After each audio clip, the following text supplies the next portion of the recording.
What drives you? I ask myself that question all the time. We have to go and shake it up. We have to go and reinvent a unique sound that's only existing for that purpose.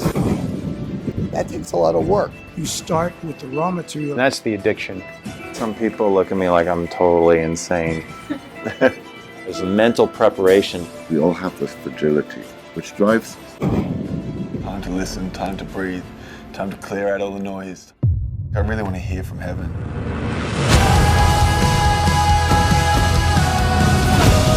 I love these words, I love this music. The music is like nothing I've ever heard.